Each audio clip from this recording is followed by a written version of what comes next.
Selamat datang di acara Bel Kata.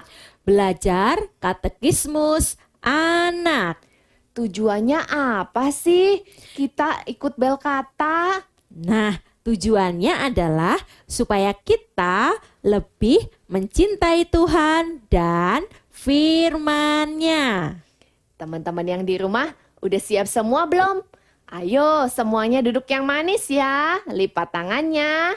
Terus telinganya dibuka. Siap-siap, kita mau sama-sama melihat dan menonton Bel Kata. Wah, Bel Kata sekarang sudah ada tema baru ya, Git? Iya, Re, tentang doa Bapa kami ya, Re.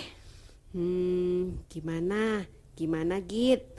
Kamu dengar yang minggu lalu masih inget enggak? Ya inget dong, Re, dikuduskanlah namamu, maksudnya nama Allah, Re. Iya Git, dari situ aku belajar banyak loh Git. Salah satunya agar nama Allah ditinggikan, baik oleh diri kita maupun semua manusia di muka bumi ini. Iya, Re, bener banget. Aku jadi penasaran, setelah ini Bu Agustin sama Bu Lani bakal bahas apa lagi ya Git? Wah, pasti penasaran nih kita nih, Re. Teman-teman di rumah juga penasaran kan? Aku ingat waktu lalu akan diteruskan pada permohonan yang kedua. Bakal seru dan menarik nih. Dari kecil kita sudah belajar banyak hal ya, Re. Iya bener banget Git. Yuk, Re, kita siap-siap. Teman-teman di rumah juga siap-siap ya buat mendengarkan penjelasan Bel Kata. Ayo. Re, Iya Gita. aku mau tanya nih. Apa sih? Bagaimanakah bunyi permohonan yang kedua? Wah, aku belum hafal Git. Kita tanya aja yuk sama Bu Agustin sama Bu Lani yuk. Ayo. Halo anak-anak, jumpa lagi di Bel Kata selanjutnya. Masih tetap membahas doa Bapa kami dan masih tetap bersama Bu Lani. Siap-siap, Bu. Siap-siap Siap. ya. Apa nih pertanyaan-pertanyaan berikut? Kemarin pertanyaan pertama ya Bu, permohonan pertama. Iya, pertama. Nah, sekarang permohonan kedua. Kira-kira apa ya? Coba mungkin Ibu mau jelaskan pertanyaannya apa? Dari anak-anak sebutkan. Pertanyaannya si Rere sama Gita tuh bilang, aku sudah tahu tuh yang pertama, kan ada 6 katanya gitu. Yang berikutnya apa? Bagaimana bunyi permohonan kedua? Bisa bantu, Bu? Oke. Bagaimana bunyi permohonan kedua? Bunyi permohonan kedua adalah datanglah kerajaanmu. Nah, anak-anak sekalian, kerajaan Allah itu sudah datang di bawah pemerintahan Yesus Kristus. Dan itu terwujud dalam gereja yang melaksanakan tugasnya memberitakan Injil ke seluruh dunia. Nah, di sini kita lihat, kita ini sebenarnya Bu Lani, kita ini adalah warga dari kerajaan sorga yang sementara kita jadi tamu di dunia ini. Kita tamu nih. Tamu loh kita di dunia ini karena kita adalah warga kerajaan sorga. Tapi sekaligus kita warga dunia ini. Nah, jadi kita memiliki kerajaan ganda, kerajaan dua. Maksudnya, apa maksudnya kerajaan Allah datang? Itu berarti kuasa Allah dinyatakan. Sebagai kehendak Allah ditaati. Kehendak Allah dilakukan. Mengapa kita mengharapkan datangnya kerajaan Allah? Kenapa? Karena dunia ini bukanlah rumah kita. Dan kerajaan dunia ini bukan juga kerajaan kita. Dan dan kerajaan dunia ini bukan kerajaan yang sempurna, Bu.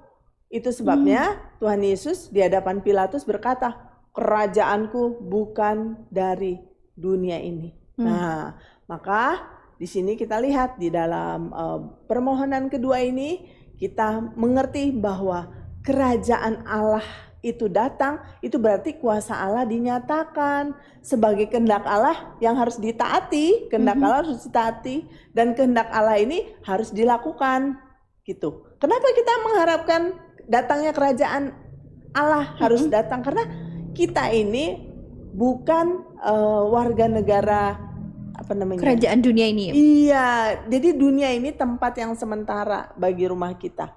Jadi kerajaan dunia ini bukan rumah kita, kerajaan dunia ini juga bukan yang sempurna. Itu sebabnya tadi dikatakan Tuhan Yesus mengatakan, kerajaanku bukan dari dunia ini. Jadi kerajaan Tuhan Yesus bukan dari dunia ini. Jadi kita harus melakukan kehendak Allah, mentaati kehendak Allah. Kehendak Allah harus kita lakukan karena itu yang menjadi kehendaknya Tuhan Allah. Kita sebagai anak-anak kerajaannya harus mentaati raja kita, yaitu Tuhan Yesus Kristus. Apa yang menjadi kehendaknya kita kerjakan, kita taati. Seperti itu. Oke, anak-anak mengerti? Jadi datanglah kerajaanmu, maksudnya seperti itu.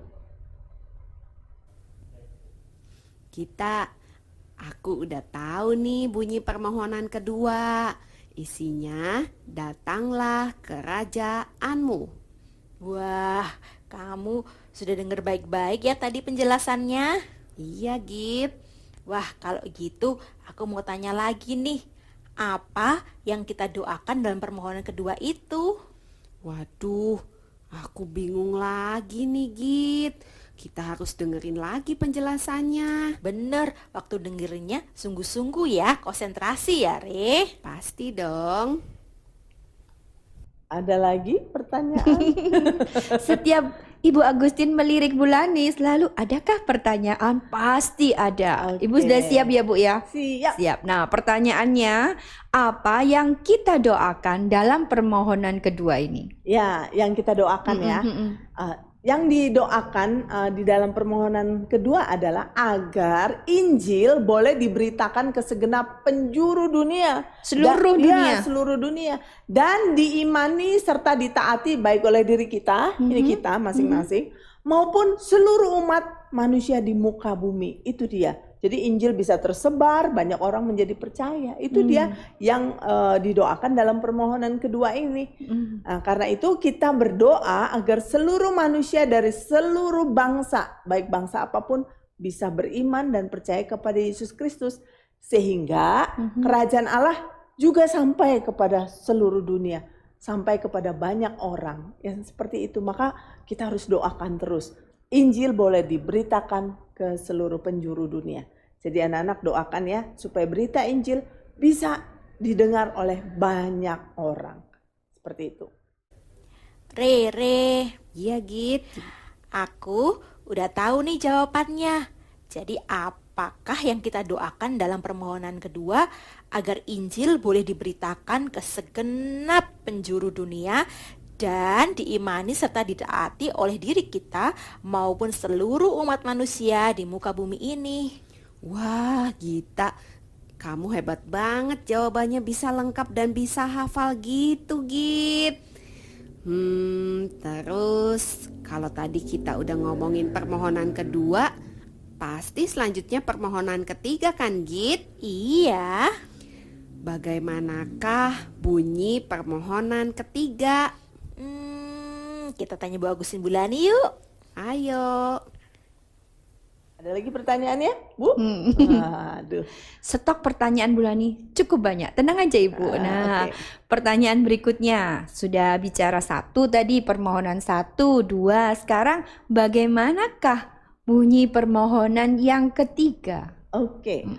Bunyi permohonan yang ketiga adalah agar seluruh umat manusia di muka bumi ini boleh melayani Allah sebagaimana halnya para malaikat di sorga. Nah, jadi doa permohonan yang pertama, kedua, dan ketiga ini berkaitan dengan nama Allah ya Bu, dengan kerajaan Allah dan dengan kehendak Allah.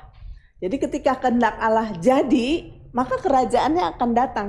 Dan ketika kerajaan Allah datang, maka namanya juga dikuduskan, kan begitu. Nah, karena itu tujuan orang Kristen berdoa adalah kedatangan kerajaan Allah dan apa? Pelaksanaan kehendak Allah oleh manusia, ciptaan-ciptaan Allah. Jadi kerinduan doa-doa kita adalah agar nama Allah selalu dikuduskan. Ya kan begitu. Jadi ini nyambung nih doa yang pertama ya, dimuliakan dikuduskan namamu, terus datanglah kerajaanmu, jadilah kehendakmu. Ini nyambung ya. Jadi waktu kita lihat ketika kehendak Allah terjadi, apa yang menjadi kehendak Allah jadi, kan maka kerajaan Allah yang datang itu, dan kemudian ketika kerajaan datang, maka orang-orang yang beriman itu akan berdoa menguduskan nama Tuhan. Jadi nama Allah dikuduskan. Karena itu tujuan orang Kristen doa adalah apa? Kedatangan kerajaan Allah. Kerajaan Allah datang. Dan berarti kalau orang datangnya kerajaan Allah, berarti dia menjadi orang beriman, orang percaya kepada Tuhan Yesus. Dan kalau dia udah jadi orang beriman, berarti dia adalah orang-orang yang harusnya menjadi melaksanakan firman, taat melaksanakan firman, gitu. Sehingga kalau itu semua banyak yang mendengar firman, berarti banyak orang-orang lain untuk bisa datang kepada Tuhan. Dan kerinduan doanya orang percaya itu apa? Agar nama Allah selalu dikuduskan. Karena Allah kita Allah yang kudus. Jadi nyambung. Ya, antara permohonan pertama tadi, dimuliakanlah namamu, datanglah kerajaanmu, jadilah kehendakmu. Wah, ini nyambung semua. Kalau banyak orang datang kepada Allah, maka dengan demikian mereka menjadi orang yang mentaati firman Allah. Kalau mentaati firman Allah, berarti mereka juga menjadi orang yang berdoa mengkuduskan nama Tuhan. Seperti itu anak-anak sekalian. Jadi kalian bersyukur kalau kalian menjadi orang yang percaya kepada Tuhan Yesus Kristus. Karena waktu kamu berdoa, kamu sedang meninggikan, memuliakan Allah yang kudus itu. Ya, sampai sini ngerti anak-anak? Gita, jadi aku udah jelas banget nih bunyi permohonan ketiga itu agar seluruh umat manusia di muka bumi ini boleh melayani Allah sebagaimana halnya para malaikat di surga. Wah, sudah lengkap banget jawabanmu ya, Re. Kalau permohonan ketiga sudah, kita akan masuk ke permohonan keempat. Bagaimanakah bunyi permohonan keempat dan apa yang kita doakan dalam permohonan keempat ya, Re? Apa ya, Git? Ayo kita panggil sama-sama yuk, Git. Aku Ayo. dulu ya. Iya, Bu Agustin. Bulani. Halo Bu Agustin. Halo, apalagi? Apalagi? Nah, saya mau tanya nih Bu. Pertanyaannya begini. Bagaimanakah bunyi permohonan keempat? Gimana kalau itu Bulani yang jawab? Pasti Bulani tahu Tuh. bunyi permohonan keempat. Saya yang jawab nih Bu. Iya. Siap-siap ya Abdi, dengerin ya. Jawabannya adalah berikanlah kami pada hari ini makanan kami yang secukupnya. 100. 100 Betul, Bulani, Sekarang nih betul. Bu, tadi sudah nih ya Bu, saya udah jawab nih ya. Iya. Sekarang gantian adik-adik. Bulani mau bertanya nih sama Bu Agustin. Pertanyaannya, apa yang kita doakan dalam permohonan keempat? Baik, yang kita doakan dalam permohonan keempat adalah agar Allah berkenan memberkati kita dengan segala keperluan tubuh dan jiwa kita. Jadi di sini Tuhan sendiri yang menciptakan kita kan, Bulani dicipta Tuhan, Bu Agustin dicipta Tuhan. Nah sejak manusia pertama diciptakan, makanan jadi kebutuhan pokok kehidupan kita ya. Iya. Iya, itu Tuhan juga sediakan. Nah Tuhan Yesus mengajarkan kepada kita untuk meminta kepada Allah hal-hal yang paling mendasar yang diperlukan untuk hidup kita, yang diperlukan. Ya, baik itu makanan untuk hari ini atau makanan untuk hari esok. Nah, kita diajarkan tuh untuk dengan rendah hati memohon kepada Allah dengan untuk supaya Allah memberikan kepada kita kebutuhan-kebutuhan dasar yang diperlukan untuk menopang hidup kita secukupnya. Cukupnya, Cukup. tanpa ada kelebihan. Jadi nggak boleh rakus ya, nggak boleh minta yang lebih-lebih aneh begitu ya. Nggak, ini sesuatu yang kebutuhan dasar yang menopang hidup kita secukupnya tanpa ada kelebihan. Nah, contohnya ya ada Amsal 30 ayat 8 sampai 9 dan seterusnya bicara, jauhkanlah daripadaku kecurangan dan kebohongan. Jangan berikan kepadaku kemiskinan atau kekayaan. Biarkanlah aku menikmati makanan yang menjadi bagianku, supaya kalau aku kenyang, aku tidak menyangkalmu dan berkata siapa Tuhan itu. Atau kalau aku miskin, aku mencuri dan mencemarkan nama Allahku. Jadi kita belajar di sini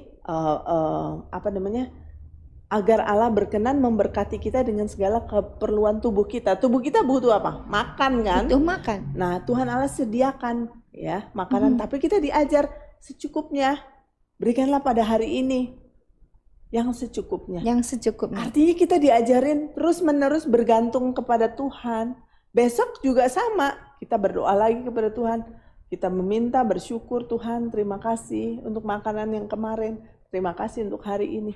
Jadi di sini kita diajar untuk meminta dengan rendah hati kepada Allah untuk hari ini yang menjadi kebutuhan hari ini, kebutuhan dasar untuk menopang hidup kita. Bulan ini kalau nggak makan kan pasti nggak bisa hidup juga ya.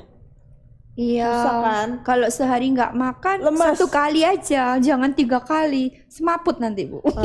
Di sini Tuhan ajarin kita.